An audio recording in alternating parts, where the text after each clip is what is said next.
এই লাস্ট মোমেন্টে এসে তোমরা বলছো যে বংশগতি এবং কয়েকটি সাধারণ জিনগত রোগ, এই চ্যাপ্টারটা 3 নম্বর চ্যাপ্টার, এই 3 নম্বর চ্যাপ্টারটা তোমাদের আর একটু দেখিয়ে দিলে ভালো হয়। ঠিক আছে, তাহলে আমরা শুরু করি। এখন কথা হচ্ছে যে তোমরা যে পড়াশুনো করো, তোমরা নিশ্চয়ই কোনো না কোনো সহায়িকার হেল্প নাও। এই সহায়িকার কোনো একটা সহায়িকা থেকে আমি এই ইম্পর্টেন্ট কোশ্চেনগুলো দাগ দিয়ে দিচ্ছি, তোমরা কিন্তু এগুলো ফলো করবে।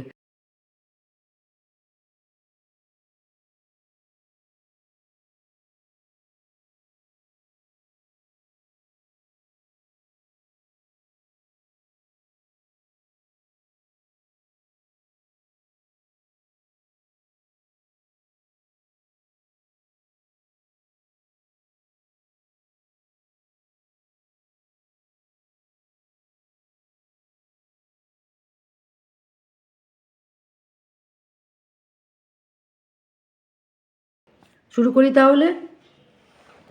এই হচ্ছে বংশগতি এবং কয়েকটি সাধারণ জিনগত রোগ, এই যে 3 নম্বর চ্যাপ্টার। যা বুঝেছি 3 নম্বর চ্যাপ্টার নিয়ে তোমাদের একটু ভয় রয়েছে। এইখানে রচনাধর্মী প্রশ্নোত্তর দেখো, এই রচনাধর্মী প্রশ্নোত্তর।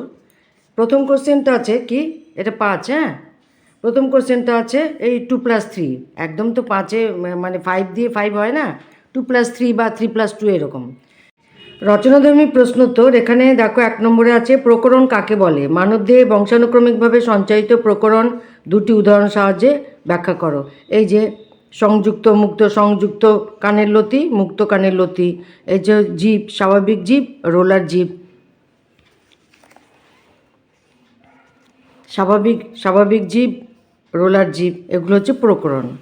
এই কোশ্চেনটা ইম্পর্টেন্ট, ঠিক আছে, দাগ দেওয়াই আছে আমার আগের থেকে, এটা আমি তোমাদের দিয়েওছি। এরপরে চলে যাও 5 নম্বরে, এখানে একটাই কোশ্চেন আছে দেখা যাচ্ছে।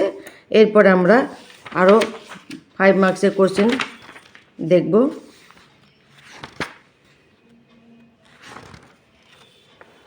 এরপরে মটর গাছের ওপর মেন্ডেলের কাজ বিস্তারিতভাবে বর্ণনা করো। অনুরূপ প্রশ্ন, মেন্ডেল কিভাবে মটর ফলে ইতর পরাগযোগ ঘটান তা আলোচনা করে। এটা ইম্পর্টেন্ট আছে, অতটা না কিন্তু আছে। তারপরে চলে আসি এইটা, এই কোশ্চেনটা ভেরি ভেরি ইম্পর্টেন্ট, আমি দিয়ে দিয়েছি। মেন্ডেলের মটর গাছ নির্বাচনের কারণগুলো লেখো, অথবা শঙ্করায়নের পরীক্ষার জন্য মেন্ডেল কর্তৃক মটর গাছ নির্বাচনের প্রধান কারণগুলো উল্লেখ করো। এর পার্ট কোশ্চেন হচ্ছে বংশগতি সংক্রান্ত পরীক্ষা নিরীক্ষার জন্য মেন্ডেলের মটর গাছ নির্বাচনের দুটি কারণ লেখো। মাধ্যমিক 23, এটা এসে গেছে 23-এ। আচ্ছা, এটা ইম্পর্টেন্ট তোমাদের জন্য। নেক্সট চলে এলাম, মেন্ডেলের বংশগতি সংক্রান্ত পরীক্ষায় সাফল্য লাভের কারণ কি, ইম্পর্টেন্ট। অনুরূপ প্রশ্ন এগুলো। বংশগতির বৈজ্ঞানিক ধারণা গড়ে তুলতে মেন্ডেলের মটর গাছ সংক্রান্ত পরীক্ষাগুলি যুগান্তকারী। এই পরীক্ষাগুলিতে তার সাফল্য লাভের 3টে কারণ, এই যে সাফল্য লাভের কারণ, এখানে 3টে কারণ। মাধ্যমিক এসেছে 18-তে। অংশ প্রশ্ন, মেন্ডেলের সাফল্যের 3টে কারণ, আবার সেই কারণ, বা তার মানে বুঝতে পারছো ইম্পর্টেন্ট আছে। মাধ্যমিক 23-এ এসেছে, আবার বলেছে সাফল্য লাভের কারণ মাধ্যমিক 23, তার মানে এটা তোমাদের আসবেই আসবে। ভেরি ভেরি ইম্পর্টেন্ট, VVI, এই কোশ্চেনটা করে রাখবে। দেখো, গিনিপিগের 3 জোড়া বিপরীত বৈশিষ্ট্য উল্লেখ করো। একটি প্রাণীর ক্ষেত্রে মেন্ডেলের এক সংকর পরীক্ষা চেকার বোর্ডের সাহায্যে ব্যাখ্যা করো। অনুরূপ প্রশ্ন, একটি বিশুদ্ধ কালো বিবি, বিশুদ্ধ সাদা স্মল বি, এটা ক্যাপিটাল বি স্মল বি গিনিপিগের মধ্যে সংকরায়ন ঘটালে F2 জন্যুতে গিনিপিগগুলোর ফিনোটাইপ ও জিনোটাইপ অনুপাত চেকার বোর্ড সাহায্যে। এই যে চেকার বোর্ড না, এক সংকর জননের চেকার বোর্ড আর দ্বিসংকর জননের চেকার বোর্ড, এগুলো যদি খুব ভালো করে বুঝে যাও না একবার, ব্যাস সারা জীবনে ভুলবে না। ইম্পর্টেন্ট এটা, হ্যাঁ, ইম্পর্টেন্ট, সারা জীবনে ভুলবে না।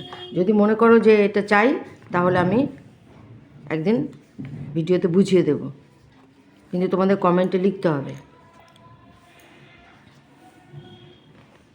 কমেন্ট না করলে কী করে বুঝবো বলো, তোমার মনের কথা তো আমি বুঝতে পারবো না। নেক্সট, একটি শঙ্কর কালো লোমযুক্ত, ইম্পর্টেন্ট, একটি শঙ্কর কালো লোমযুক্ত গিনিপিগের সঙ্গে বিশুদ্ধ।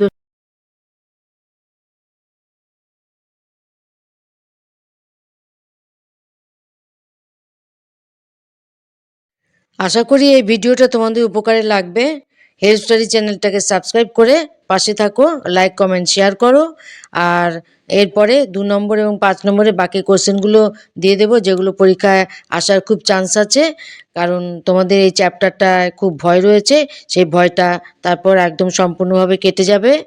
আর প্রিপারেশন ভালো নাও, ভালো পরীক্ষা দিয়ে 98% নাম্বার পেয়ে আমাকে খুশি করে দাও। Okay, thank you, love you all the best.